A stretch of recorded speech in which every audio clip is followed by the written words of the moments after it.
বুঝলে অমিতদা, পশ্চিমবাংলায় ভোটের দিন যত সামনের দিকে এগিয়ে আসছে তত কিন্তু নেতা মন্ত্রীদের আলাদা আলাদা রূপ দেখা যাচ্ছে। যদি উদাহরণস্বরূপ বলা যায়, পাঁশকুড়ার বিজেপি প্রার্থী বিমান ঘোষ পাঁশকুড়ার প্রত্যেকটা গ্রামাঞ্চলে মানুষের বাড়িতে বাড়িতে গিয়েছিলেন ভোট চাওয়ার জন্য।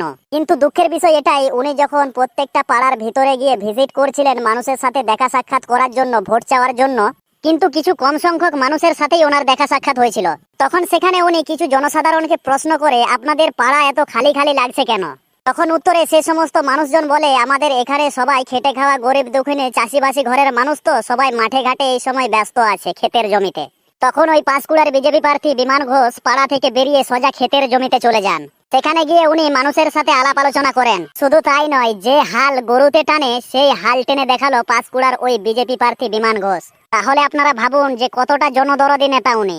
আর এইসব নেতারা গত 5 বছরে মানুষের ক্ষেতের জমিতে হাল টানা তো দূরের কথা, মানুষের সাথে আজ পর্যন্ত দেখা সাক্ষাৎ করার সময় হয় না। তখন সালারা ওই ইঁদুর গর্তের মধ্যে ঢুকে ঠ্যাঙের উপর ঠ্যাং তুলে নাকে সরষার তেল দিয়ে ঘুমাতো।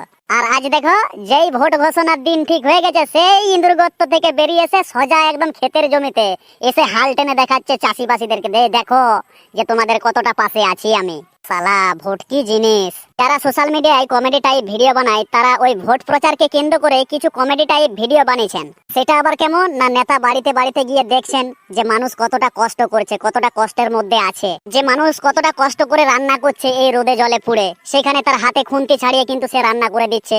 কেউ পায়খানা বসতে যাচ্ছে বাথরুমে, তার জল বয়ে দিয়ে আসছে। কেউ আবার জামা কাপড় কাচ্ছে, তাকে সরিয়ে আবার নিজেরাই জামা কাপড় কেচে দিচ্ছে।